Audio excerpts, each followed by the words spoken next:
আজকের গুরুত্বপূর্ণ টপিকটি হচ্ছে মিশ্র বাক্য। তাহলে মিশ্র বাক্য বলতে কি বোঝো? সরল বাক্য ও যৌগিক বাক্য অথবা সরল বাক্য ও জটিল বাক্য অথবা একাধিক সরল ও জটিল বাক্য মিলে যে বড় বাক্য তৈরি হয় তাকে মিশ্র বাক্য বলে।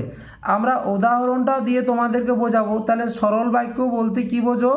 তোমরা কিন্তু আগেই জানো যে সরল বাক্য কাকে বলে।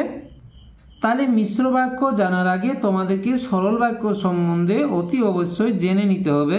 তাহলে মিশ্র বাক্যে যে বাক্যে একটি মাত্র কর্তা ও একটি মাত্র সমপিকা ক্রিয়া থাকে তাকে মিশ্র বাক্য বলে। যারা জটিল বাক্য জানোনি তাদেরকেও কিন্তু জটিল বাক্য ভালোভাবে জেনে নিতে হবে। জটিল বাক্য বলতে কি বোঝো? জটিল বাক্যে লিখবে যে বাক্যে অপ্রধান এক বা একাধিক খণ্ডবাক্য বা বাক্যাংশ থাকে এবং তারা যদি প্রধান বাক্যাংশের অংশ বা অক্ষস্বরূপ হয় সেই বাক্যকে আমরা জটিল বাক্য বলি। তাহলে জটিল বাক্য তোমাদেরকে আগে বুঝিয়ে দিয়েছি অতি সহজেই। তোমরা কিভাবে বুঝবে যে এগুলো জটিল বাক্য? যখন তখন, যবে তবে, হয়তো নয়তো, কিন্তু কিংবা, আর থাকবে, হলে না হলে থাকবে, এগুলো যদি থাকে তাহলে বুঝতে হবে যে এগুলো কিন্তু জটিল বাক্য।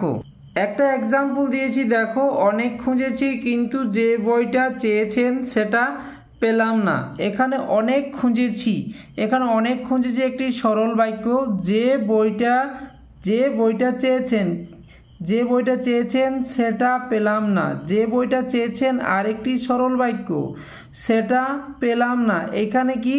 যে বইটা চেয়েছেন সেটা পেলাম না, কিন্তু এখানে যেহেতু কিন্তু রয়েছে, ঠিক আছে, এই কিন্তুর জন্য হলো এটি একটি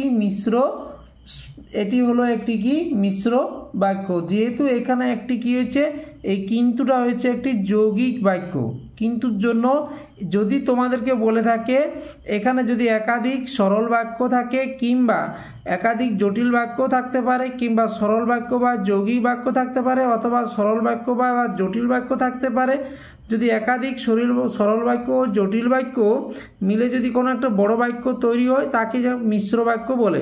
তার জন্য একটি উদাহরণ দেওয়া হলো, অনেক খুঁজেছি কিন্তু যে বইটা চেয়েছেন সেটা পেলাম না। আশা করি বুঝতে পেরেছো। ভিডিওটি সকলের মধ্যে শেয়ার করে দাও। আর যারা আমাদের চ্যানেলটি প্রথমবারের জন্য দেখছো তারা লাইক ও সাবস্ক্রাইব করে পাশে থেকো। সকলেই সুস্থ থেকো, ভালো থেকো।